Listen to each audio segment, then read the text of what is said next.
Саламатсыздарбы, урматтуу телекөрүүчүлөр, эфирде маанилүү маек берүүсү.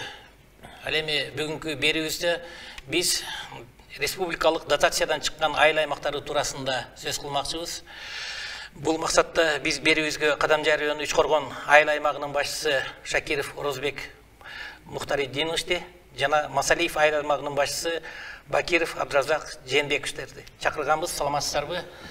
Мына бүгүн ошо сиздер менен Кыргыз Республикасындагы эң алдыңкы айыл өкмөттөрү катары сиздерди мына чакырып отурабыз. Себеби мамлекеттик дотациядан чыгуу азыркы учурда бул абдан маанилүү болуп атат да биздин экономикалык өнүгүүбүздө.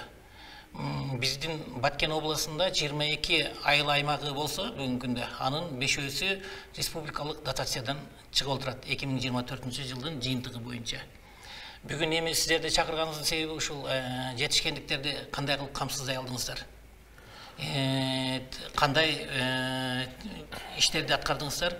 Ушулар туурасында анан негизи мына сизден баштасак, биринчи Орозбек Мухтариддинович, сиз ушул айыл өкмөтүнө качандан келип иш баштадыңыз? Бүгүнкү күндө айыл өкмөтүнүн бюджети канча болуп калды? Саламатсыздарбы, урматтуу телекөрүүчүлөр. Мен 2024 жылдан баштап ушул Кыргыз Республикасынын президентинин 29 декабрдагы 370 жарлыгына негиз жүргүзүлгөн административдик территориалдык аймактык реформанын мезгилинде барып дайындалып калдым. Биздин айыл өкмөттүн курамына Чабай айыл өкмөтү кошулуп туруп, Үчкоргон айыл аймагы болуп бириктирилип, ушу реформанын алкагында иштер башталды. Биз айыл өкмөттүн негизги экономикалык багыт өнүктүрүү багыттары болуп туруп, бул жеке ишкерлик негизинен өндүрүш багытында иш жүргүздүк. Ошондой эле айыл чарба багытын өнүктүрүү. Ушул иштердин жыйынтыгында биздин айыл өкмөтү быйылкы жыл дотациядан толук чыкты, жана өзүнө өзү толук каржылоо мүмкүнчүлүгүнө ээ болду. 2024 жылы бюджет 58 миң сомго бекилген болсо, план тапшырма берилип, биз жылдын жыйынтыгы менен 65 миллион сомго аткарып, ушул өзүбүздүн айыл өкмөтүнүн толук дотациядан чыгарууга мүмкүнчүлүк түздүк. 7 миллион ашыкча болуп бекилди жыйынтык. Бул жолту да 7 миллион сом ашыкча салыктык төлөмдөр, жыйымдар жыйылып, ушул реформа жүргүзүлгөндө улай эле биз Кыргыз Республикасынын министрлер кабинетинин 52 токтомуна негиз муниципалдык ишканаларды түзүү боюнча иштери жүргүздүк. 2024 жылдын июнь айында муниципалдык ишкананы түптөп, 17 жумуш орунун камсыздап, алардын материал техникасынын базасын чыңдоо багытында иш жүргүзүп, бүгүнкү күндө ушу тазалык, таза суу, жайыт, сугат суу бөлүмдөрү курамында ошол 4 бөлүм түзүп, ишкананы толук иштөөсүнө мүмкүнчүлүк жараттык. Жана бүгүнкү күндө айыл аймагын 9 айылын толук камтууга жетиштик. Жакшы, азыр биз сиз менен бул туурасында да кененирээк сөз кылабыз. Азыр мына Абдразак Жээнбекович, сиз айтсаңыз, ошо сиз жетектеген Масалиев айыл өкмөтүндө бүгүнкү күндө кандай иштер болуп атат? Мына сиздердин айыл өкмөттө канча калк жашайт? Сиздердин бюджетиңиздер канча менен жыйынтыкталды? Ушул туурасында. Саламатсыздарбы? Биздин Масалиев айыл аймагында 23.437 калк бар бүгүнкү күндө. Бизде бюджет основной 24 жылы бекитилген бюджет 32 миллион болчу. Биз 370 жарлыктын негизинде 3 айыл кошулуп, ошонун негизинен бизге 13 миллиондон ашча киреше түшүп, 12 миллион 400 дотация алчу элек. 25 жылга уже дотациядан чыктык деп ойлойбуз. Элдин негизги жашоо шарты бизди бакчылык, дыйканчылык, ошол ошону менен алектенишеттер. Жакшы экен, мына өздөрүңүздө сизден сурайын дейм да. Мына Үч Коргон айыл өкмөтүн биз билебиз, багбанчылык боюнча көбүрөөк өнүккөнчү. Негизи эле ушул азыркы экономикалык көрсөткүчтөрдү камсыздоодо кайсыл тармактар боюнча аракеттер болуп жатат? Негизги тармактарды бөлүп айтсаңыз. Биз ушул мал чарбасы. айыл өкмөтүнүн экономикалык абалын чыңдоо максатында негизги басымды ишкерликти өнүктүрүү багытында жүргүзүп атабыз. Сол ишкерлерге кеңири ыңгайлуу шарттар түзүп берүү, ошондой эле айыл чарба багытында фермердик чарбалар кооперативтерге ушул жерлерди ижарага берүү менен асыл тукум мал чарбаларын өнүктүрүү, ушул мөмө жемиштердин интенсивдүү түрлөрүн өстүрүүгө багытталган иш-чаралар жүргүзүлүп атат. Бизде 2,5 гектар айдоо жер аянты болгон болсо, мунун 1700-ü сугат жер аянтына туура келет дагы. Биздин 90% бул жерде Үч Коргондо баарыңдар белгилүү багбанчылык менен алектенет. Быйылкы жылы өндүрүлүп сатылган түшүмдөрдүн статистикалык маалыматтарына таянсак, 5000 тоннадан ашык мөмө жемиш өндүрүлүп сатылды. Бул эми Үч Коргон айыл өкмөтүнүн калктын өзүнүн жашоо шартын жакшыртуу багытында жасаган иш-аракеттери болуп атат. Ошондой эле биз жеке ишкерликти өнүктүрүү багытында 59 түрдүү багыттагы тейлөө кызматын көрсөтүүчү соода багытында, ошондой өнөр жай багытында ишканалар ачылды. Бул жерде азыр 276 жумуш орун түзүлүп жатат. Жумуш менен камсыз болду. Ошондой эле сезондуу түрдө 110 жумуш орун түзүлгөн. Атап айтып кетсек, негизги флагман катары табышкер жоопкерчилиги чектелген коому келип Үч Коргон көмүр кенин ачып, быйылкы 25-жылдан баштап ишке киргизүү алдында турат. Ошондой эле Алтын Аска асфальт темир бетон заводу ачылды кече декабрь айында. Бул жерден азыр 25 жумуш орunu болсо, кошумча дагы 80 жумуш орун түзүлдү да. Мына айыл өкмөтүнүн өнүгүүсүндө эң маанилүү бул инвестиция тартууда. Ушул инвестиция тартуу багытында ишмердүүлүгүңүздөрдү айтсаңыздар, канча миллион сомдук инвестиция тарта алдыңыздар 2024-жылдары? Биз Үч Коргон айыл аймагына 2024-жыл жыйынтыгы менен жалпы инвестициянын көлөмү 607 миллион сомду түздү. Бул эми ички, сырткы, жеке ишкерлер тарабынан тартылган долбоорлор, айыл өкмөтүнүн өзүнүн жергиликтүү бюджеттин өзүнөн 33 миллион сомдук иштер аткарылды. Ушул айылдардын инфраструктурасын оңдоо, социалдык мекемелердин куруу жана ушул багыттарда. Бул инвестиция багытында негизги басым бул таза суу долбоорунан болуп атат. 386 миллион долбоордун 300 миллион сомго жакыны бүгүнкү күндө жумуштар бүткөрүлүп, ушул таза суу программасы 25-жыл март айларында жыйынтыктоо алдында турабыз. Андан жакшы экен, Абдыразак Жээнбекович, сиз да ушу айтып өтсөңүз. Бизде 2024 жыйынтыгы боюнча 315 миллион тегерегиде инвестиция тартылып, ички инвестиция, сырткы, андан сырткары мамлекеттик инвестициялар, Баткен өнүктүрүү фондунан, Кадамжай өнүктүрүү фондунан, араптар башка инвестициялар менен иштеп, ошонун бардыгы жыйынтыгы 315 миллион болуп, 24-жылга ошондой болду. Масалиев айыл өкмөтүндө кайсыл тармак көбүрөөк өнүгүп атат бүгүнкү күндө сиздерде?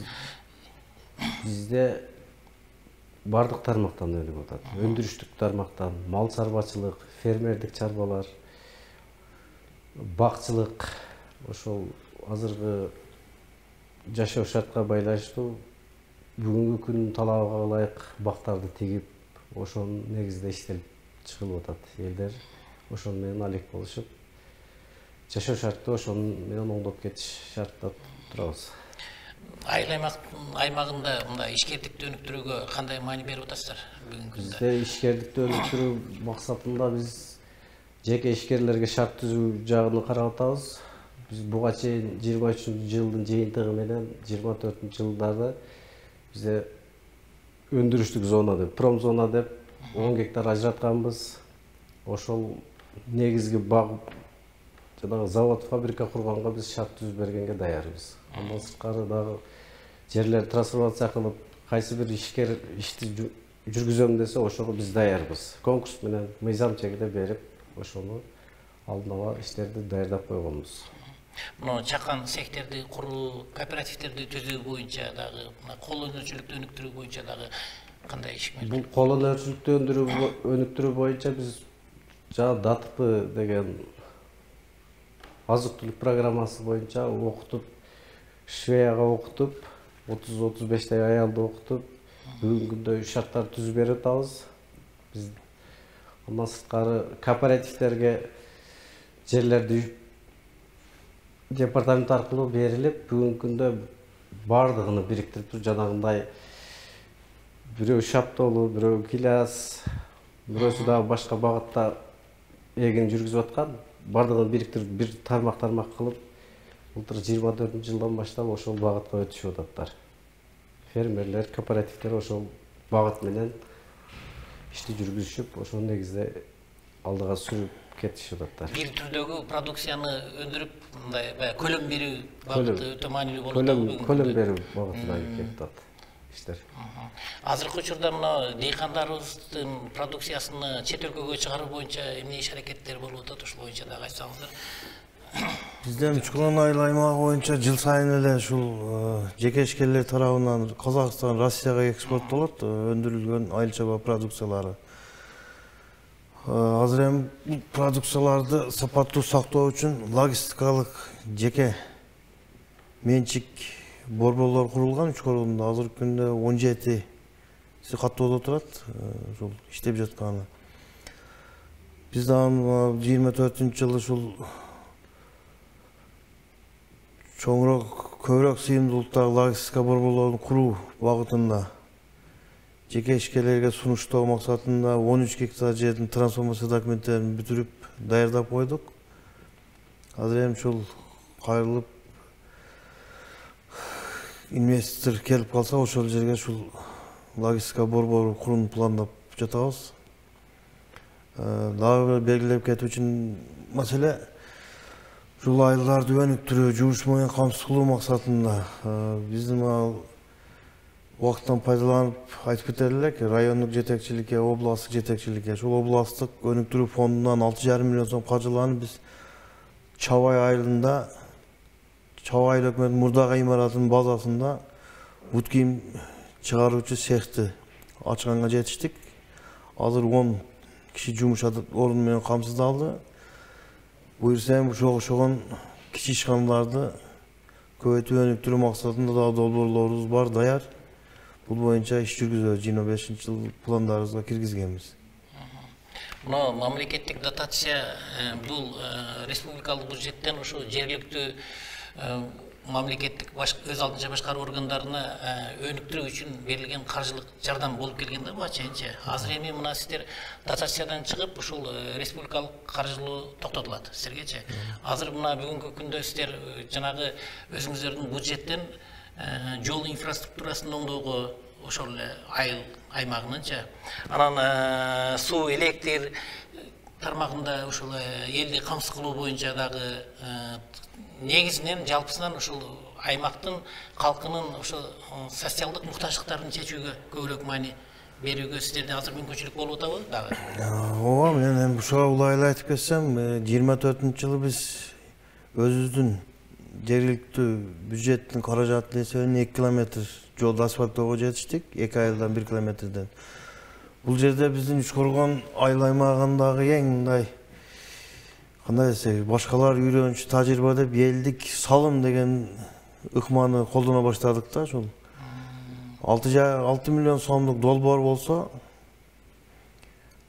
айыл өкмөтү 4,5 миллион сом коштук, ушу асфальттоого 1 километр жерге 1,5 миллион сомду эл өзү чогултуп кошуп туруп, ушул 1 километрден 2 көчөнү бүтүрдүк. Мына быйылкы 25-жылга азыр 3,5 километрди долбоорлоп иш планыбызга киргизгенбиз, иш кагаздарын даярдап. Ошондой эле Инфраструктуранын оңдоо, сиз айтып кеткендей электр энергиясын жеткирүү багыттарында да 2 миллион сомдук иштер аткарылды. Бул бардыгы жергиликтүү бюджеттин эсебинен болуп атат. Быйылкы жылга бизге 59 миллион сом план тапшырма берилип атат. 25-жылга. Биз эми өзүбүздүн экономикалык расчетторубуз бар. Болжолдуу турда биз 70 миллиондон ашырганга аракет кылып, ошого 18 иш-чара түзгөнбүз. Ушул иштерди бүтүргөнгө аракет кылабыз быйыл. Жакшы экен. Абдразак Жээнбеков, сиз дагы ушу инфраструктурага канчалык маани берип атасыздар? Биздеги инфраструктураны өнүктүрүүдө электр чубалгылары, столбалары, башкалар алынып келинген буга чейин. Жергиликтүү бюджет эсебинен. Бүгүнкү күндө эми ошол дотациядан чыккан максатта бүгүнкү күндө ошол электр чубалгылары, тетиктерин бүт бардыгын документациясын даярдап туруп, электр ишканалары менен биргеликте иштеп туруп, мына сырткары улап кетебиз. Буга чейин дотация алып жүргөнбүз. Эми бизде азыр бир аз кыйынчылык болот, бирок негизинен алганда дотациядан чыгуу жакшы болду, жакшы көрүнүш.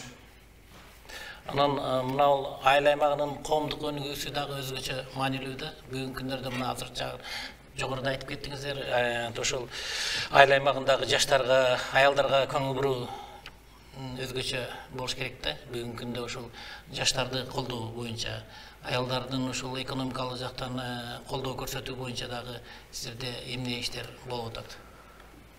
Биздин айыл аймакта бул маселе негизги приоритеттүү багыттардан болуп эсептелет. 2025-жылга биз азыр жаштарды ушул бош мезгилинде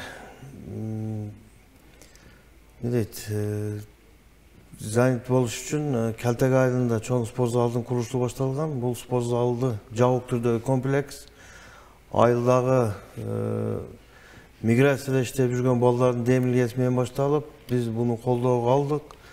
Быйылкы жылдын бюджетинин эсебинен 4 миллион сом кошумча каржылоо кылып, ошол жабык түрдөгү спорт комплексин бүтүрүүнү пландаштырып атабыз. Бул жерде күрөш, бокс жана башка спорттун түрлөрү боюнча машыгууга мүмкүнчүлүк түзүлөт. Ал эми мына сиз айтып өткөндөй аялдардын социалдык абалын жакшыртуу багытында тигүү сектору уюшулган. Биз азыр Чабай айылына пландап жатабыз, дагы бир 10 жумуш орунду тигүү сегин ачканга.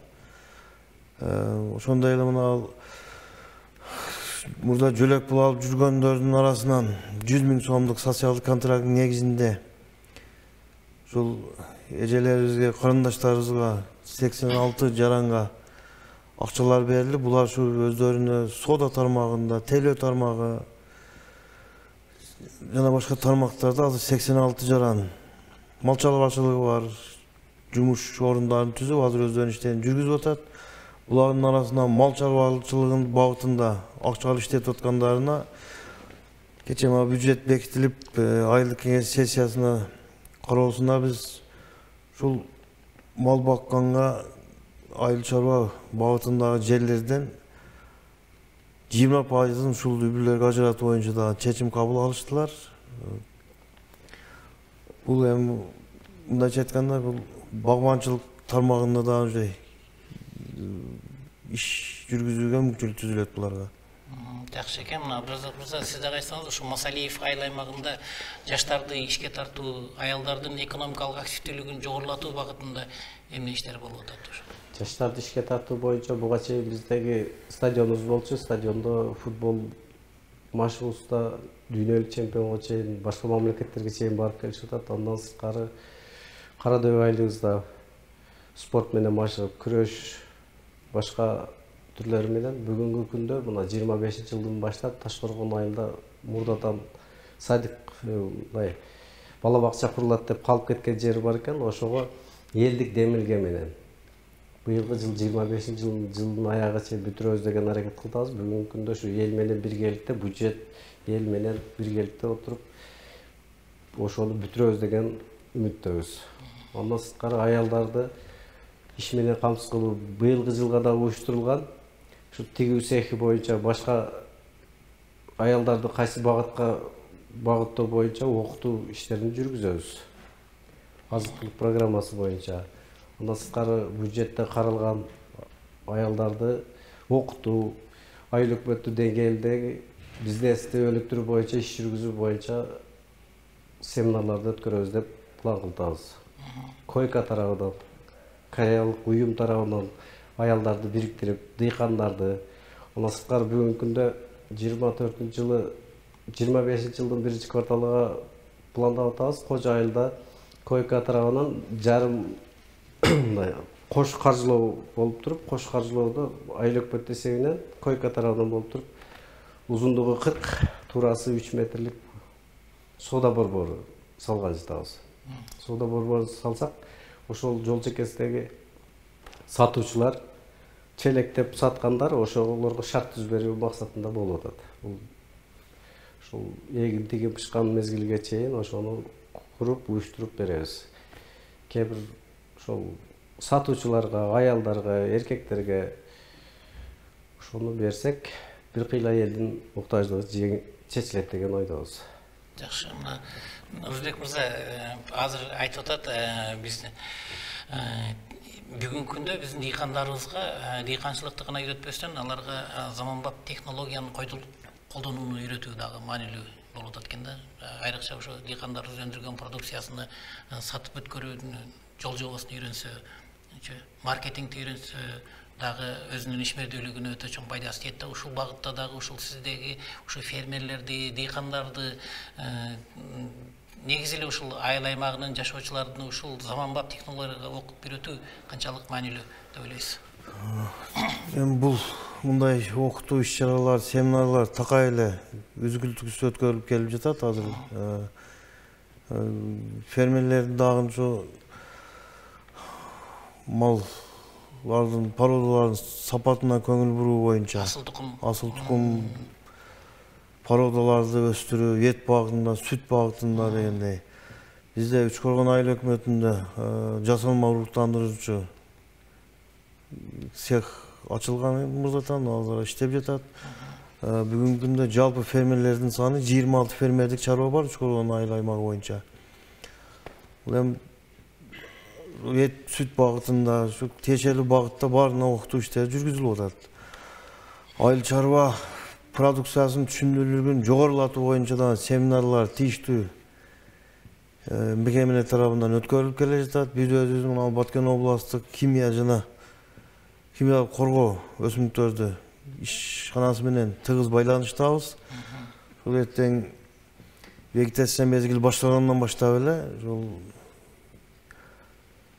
өсүмдүктөрдү дарылоо, жанагы ловушка деп коет, аныктоо зыянкечтердин бул боюнча иш-чаралар такай эле үзүлүш алып барылып жатат. Быйылкы жылда да улантырабыз эми бул иштерди ушул. Ал биздеги табигый ресурстарды туура пайдалануу аркылуу экономикалык ошо өсүп өнүгүүгө канчалык салым кошсо болот да? Мына сиздердин айыл аймактарынын гидроэнергетикалык потенциалы кандай? Бүгүнкү күндө бизде мына жаңы технологияларды пайдалануу менен электр энергиясын өндүрүү болуп атпайбы? Шамалдын, күндүн энергиясын пайдалануу боюнча бул багытында дагы сиздерде эмне иштер бар? Бул мини ГЭС-терди куруу багытында бул азыр мамлекеттик деңгээлдеги чоң программалар жүрүп атат. Биз ушуну колдоо багытында бир өзүбүздүн иш-чараны айтып өтсөм, Майдан айыл аймагына мини ГЭС курулду. Анан бул жерге сууну тартып келүү үчүн Үчкөргөн айыл аймагынан дагы өтүүчү чек ара жер бар экен. Биз ушул долбоорду колдоп, тийиштүү уруксат кагаздарын бергенбиз. Эми ишкана Майдан айыл аймагына курулган менен, бирок ошол биздин аймакка курулуп атат. Мындай долбоорлор болсо колдоого алышыбыз керек. Жашыл экономиканы өнүктүрүү боюнча. Эми мына табигый табият сактоо багытында дагы бир иш-чара болуп өттү эле. Мен ушуну айтып өтсөм, 2024 ноябрь айында район жетекчиси болуп аткан Байке уулунун жетекчилиги демилгеси менен Чабай айылында жер көчкү жүргөн аймактарга 700 түп көчөт отургуздук. Ушул райондун ишка мекемелери катышты бул жерге, ишемиликке.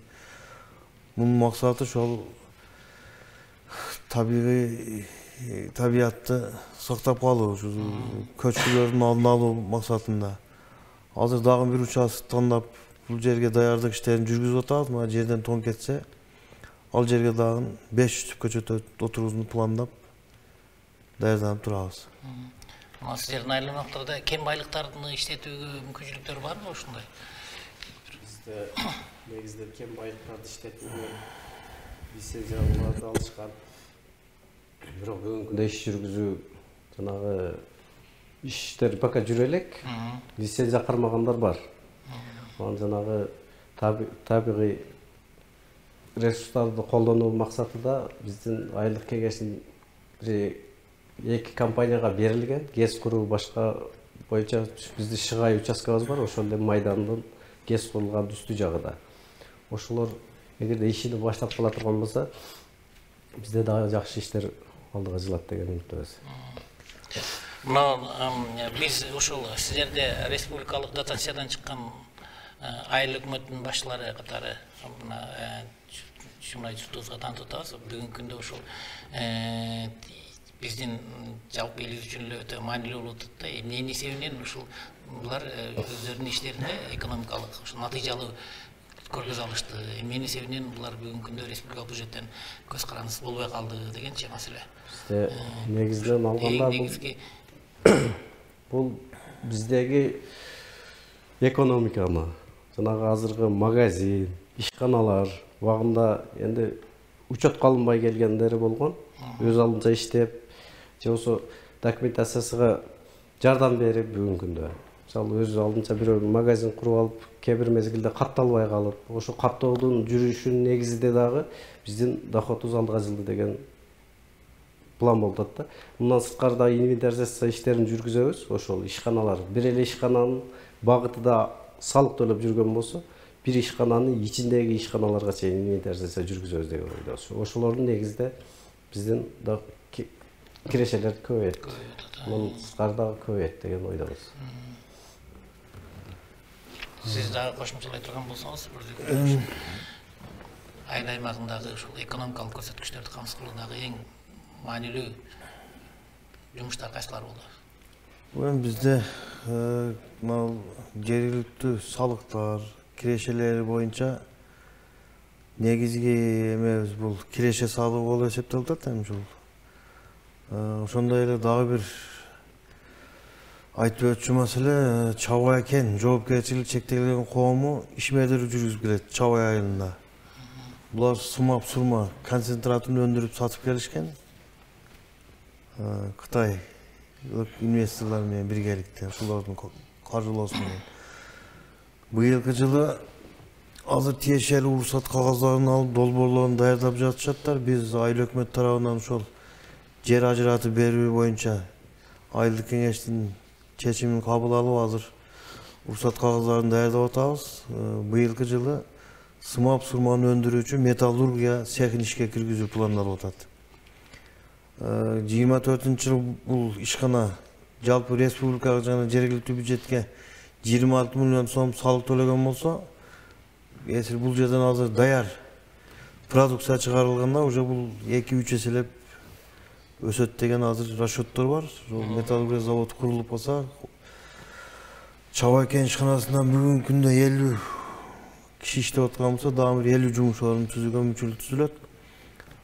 Азыр ушул проект долбоору иштелип, уруксат кагаздары менен иштеп атабыз. Дагы бир маселе Тяньшин жоопкерчилиги чектелген коому мурда Боз айылында жадыры заттарды чыгаруучу цех куруп иштеп келип жүргөн экен. Быйылкы 25-жылга булардан аз котлован казып туруп, эмульсионный деген түрүн чыгарууну пландап ататтар. Бул ишкана апрель айында башталса, жеңил типтеги конструкция менен 3 айга бүтүрөбүз деп атат. Быйыл дагы кошумча жумуш орну, бизде дагы кошумча каражаттар түзүлүп калат да. Бул экономиканы өндүрүүчүн эми азыр мамлекеттик саясаттан ошол багыттап атат эми бизде. Өндүрүштү өнүктүрмөйүнчө айыл чарбасы менен бул маселелерди чечип кетүү кыйын болот да. Мүмкүнчүлүк бар ушунча ишкерлерге колдооду көргөзүш керек, шарт түзүп бериш керек. Өндүрүш ишканалары көбөйсө, айыл аймагы өнүгөт. Биздин негизги биздин дээбиз ушул болуп атат, Үчкөргөн айыл өкмөтүнүн. Ошо аймактын жашоочуларынын социалдык экономикалык абалын жакшыртууда бүгүнкү күндө санариптештирүү дагы абдан маанилүү болуп атат да. Анан ошо калкка кызмат көрсөтүүдө интернет байланыштары кандай жолго коюлуп атат сиздерде? Бизде интернет байланыштары почти толугу менен колго алынып, бүгүнкү күндө дагы тартылбаган жерлерге санариптештирүү негизинде кирбей калган ФАПтар, мектептер, ошолор боюнча иш жүрүп атат. Бүгүнкү күндө уже уулап астында турат, жолдорду тартып келатат. Андан сырткары элдердин ичиге кабелдерди тартып, элдерди каалоосу менен заявкасын берип, ошонун негизинде тартып беришип атат бүгүнкү күндө. Ошонун негизинде санариптештирүү алдыга жылып атат. Санариптештирүүдө бизде азыр түндүк программасы менен иштеп атабыз. Биздеги көйгөйлүү маселелер кээ бирде жанагы документация иштери, элдин көпчүлүк тарабында документациясы жүргүзүлбөгөн мезгилде бүгүнкү күндө азыр шарттар түзүлүп, документтери бүткөн сайын ошол санариптештирүү максатында кирип атат. Себеби онда кызыл китеби жок, же тех паспорту жок, же бир муктаждык жоктуктан келип чыгып, ошол иш алдыга жүрбөй келген. Бүгүнкү күндө эл барып туруп бир жерден кызмат алайын дегенде ошол түндүктөн чыкпай калып, башка болуп, анан тех паспорттарды жасагыла деп, же болбосо кызыл китептерди жасагыла деп туруп биз өзүбүз багыт берип, бардыгыга жылдын башынан тапшырма бергенбиз 24 Көпчүлүгү жасап туруп, ошо санариптештирүү бир кыйла алдыга жылып атат. Ошонун негизинде иш жумуштар жүрүп атат. Жакшы, анан негизи мындай айыл өкмөттөрүнүн аймагында кандай маселелер пайда болуп атат бүгүнкү күндө? Аларды чечүүнүн жолдорун кандай көрүп атасыздар? Эмне көйгөйлөр жаралып атат? Бизде Үчкөргөн айыл аймагында мына жаңы конуштарда гана маселелер бар азыр. Электр энергиясы жеткиликтүү жеткирип берүү, жолдорду оңдоо. Бул эми баскычма баскыч бул иштерди чечкенге аракет кылабыз. Быйылкы жылы 24-жылы бир бала бакча курулуп, азыр 1-февралдан ишке киргизип алына турат, 100 орундуу. Бул айыл өкмөтүнүн салымы, Астанабел кайрымдуулук фондунун салымы, ошондой эле Келтек айылынын элинин салымы менен курулуп бүткөрүлдү. Эми мына 25-жылга биз азыр айылдарды өнүктүрүү боюнча 18 иш-чараны кабыл алганбыз. Буюрса буларды толук аткарып ишке ашырсак, мунун ичинде дагы бир бала бакчанын курулушу болуп атат жаңыдан. Бул азыр бала бакча курулуучу жердин документтерин даярдап жатабыз, госакт иш кагаздарынын. Бул бала бакча дагы курулуп калса, азыркы күндө 37% камсыздалган болсо, биз быйылкы жылы 50% балдарды камсыздаганга өзүбүзгө план койгонбуз. Быйылкы жылда ушул иштерди аткарууга аракеттенебиз. Маселе айыл аймагы боюнча кошумча белгилеп кете турган нерсе бул биздеги элдин негизги көйгөйү болуп келген бул жер ажыратуу маселеси. Көп үй бүлөлөр ажырашуу, жанагындай жер жоктугуга байланыштуу үй шартта уруш талаш, жанагындай зордук зомбулукка барган мезгилдер болуп атат. 2007-жылдан бери жер трансформацияланбай келген. 2024 жыйынтыгы менен ушул 150 гектар жер трансформацияланып, ушул берүү алында турабыз. Ошону мыйзам чегинде берип алсак, көп элдин турак жай куруу маселеси чечилет. Бүгүнкү күндө биз 150 гектар трансформация кылып келгенбиз. Анын ичинен 5 гектары бөлүнгөн генплан боюнча көп кабаттуу үй жайгаштыруу. Көп кабаттуу үй жайгаштырууда 18 блок пландалган. Эгерде ошол спонсорлор же кандайдыр бир мамлекет ГИК тарабынан биз сунуштап ошол жерге кура турган болуп калган болсо, ошол этаждарда бүгүнкү күндө 6 этаждан курулат деген план бар. Ошондо 2080 адам жайгашышы мүмкүн. Ошол пландар боюнча элдин муктаждыгын ошол жер менен чечели деген ойдо болуп бүгүнкү күндө. Азыр эми демек мына сиздердин азыр бюджет көйгөндөн кийин ушундай социалдык маселелерди өзүңүздөр чечип көбүрөөк иш аткарууга мүмкүнчүлүктөр болот экен. Бул жерден сырттан дагы көмөк алып, эми бюджеттен эмес, мына фонддордон иштешесең, бул инвестиция. Бат Күнөнүгү фондуна долбоорлор даярдадык. Түткү берүүчү грантка, ошондой эле райондук өнүгүү фондуна азыр 3 долбоор даярдап, сунуштап турабыз. Эртең отурумда каралып, биздин долбоорлор колдоо таап калса, дагы ушу социалдык объектилерди оңдоо, куруу багытында иштерди жандандырабыз берки жылда. Мына облустук өнүктүрүү фондунан дагы каржылоо жакшы болуп атат деп айттыңыз. Ушу Масалиев айыл аймагы боюнча дагы айтып берсеңиз ушу. Масалиев айыл аймагы боюнча 24-жылга биз облустук фонддон 6 миллион алганбыз. Өзүбүздүн эмнеге жумшадыңыздар? жергиликтүү бюджеттен 1 миллион 500 миң караганбыз. Биз негизги багыт муниципалдык ишкананын багытында корзина чыгаруучу цех алганбыз. Яшик чыгаруучу. Биздин жашоо шартта багбанчылык, гилас, шаптоолу, мөмө жемиштерди салуучу, яшик чыгаруучу аппаратты алып келгенбиз. Бирок ачылуу алдында турат, бирок негизги жанагыдай техникалык иш кагаздары түркөлбөгөндүктөн бүгүнкү күндө кээ бир маселелер чыгып атат, бирок мезгили менен чечилсе, ошол бүгүнкү күндө заказдар деле бар. Ошонун иш кагаздары бүтүп калса, ошол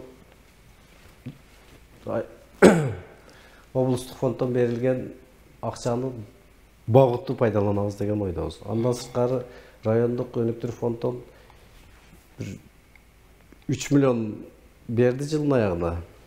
Биз курулуп бүтпөй калган садигиз болчу. Ошонун үстүн жаап, ошонун үстүндө иштеп атабыз.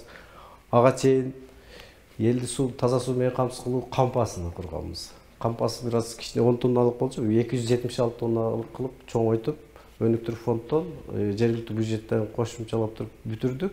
Андан сырткары элди тейлөө максатында муниципалдык ишканабыз бар. 2020-жылдан бери иштеп келатат.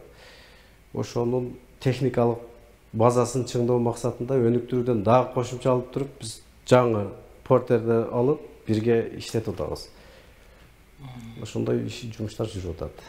Жакшы экен. Эми мына айыл аймак өзүнөн өзү өнүкпөйт. Бул жерде албетте жергиликтүү айыл тургундарынын колдоосу, анан мамлекеттик саясаттын туура багытталуусу, ошондой эле жеке сектордун дагы колдоосу аябай маанилүү экен да. Ушул 3 нерсе бириккенде гана биз ошол өзүбүздүн айыл аймакты өнүктүрүп, мына сиздердин айыл аймактар сыяктуу ушул республикалык бюджеттен көз карандысы болбогон, өз алдынча өнүккөн, алдыңкы экономикалык алдыңкы өнүккөн аймактардын катарына кошо алат экенбиз да. Берүүбүз азыр мына соңуна чыгып баратат.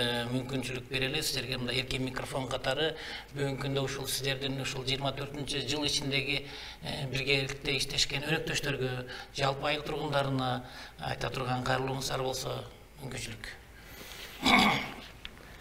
Бизде негизги 24-жылдын жыйынтыгы бир жемиштүү жылдардан болду деп эсептейбиз. Буга себепкер райондук, республикалык бардык бийликтер бизди колдоосунун астында болуп, ошо колдоосунун негизинде биз элге кызмат кылып, ошонун негизинде жылдын жыйынтыгы жакшы болду деп эсептейбиз. Ошо мындан ары дагы ошондой президентибиз тарабынан, премьер-министр тарабынан, аким, губернатор тарабынан койгон тапшырмаларды убагында аткарып келсек, биз элге кызматты жакшы кылабыз деген ойдобуз.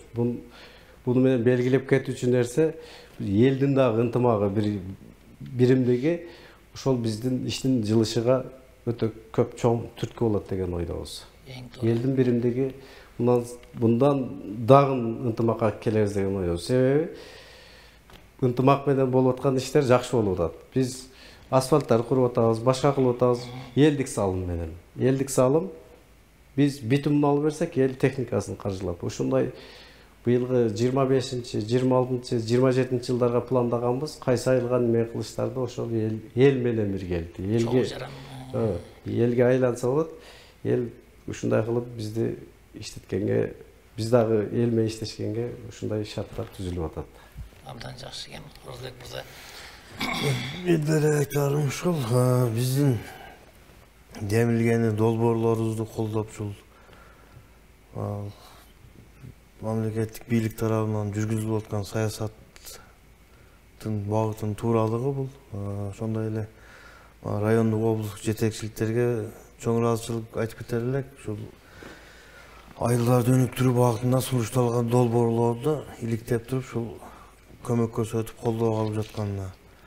Ошондой эле ушул учурдан пайдаланып, кесиптешим айткандай, айыл аймагынын тургундарынын ошол ынтымакта болуп, аппарат кызматкерлерибизге дагы чоң ыраазычылык. Ушул биз койгон тапшырмалар убагында аткарышып, ушул пландалган иштерин аягына чыгарууга өздөрүнүн салым кошуп ататтар. Буюрса быйылкы жылы элдик салым, айыл өкмөтүнүн салымы, ошондой эле инвестициялардын жыйынтыгы менен дагы ушул пландалган иш-чараларды толук аткарабыз деп ишенип кетем. Сіздерге чоң рахмат. Мына атайын убактыңыздарды бөлүп келип, ошо бүгүн биздин маанилүү маек берүүгө катышып бергениңиздер үчүн сіздерге ишиңиздерге ийгиликтерди каалайбыз. Эң негизгиси ден соолукта болуңуздар. Урматтуу телекөрүүчүлөр, ушуну менен биздин берүүбүз соңуна чыгып атат. Бүгүн биз республикалык дотациядан чыккан айыл өкмөттөрүнүн менен маек курдук. Бизге Кадамжай районунун Үч Коргон айыл аймагынын башчысы Шакиров Орозбек Мухтарадинович жана ошондой эле Масалиев айыл аймагынын башчысы Бакиров Абдразак Жээнбекович мырзалар болду. Силерге дагы бир жолу ыраазычылык билдирүү менен көрсөтүүбүздү аяктайбыз. Берүүнү мен Мамажан Молдоев алып бардым. Саламатта калыңыздар.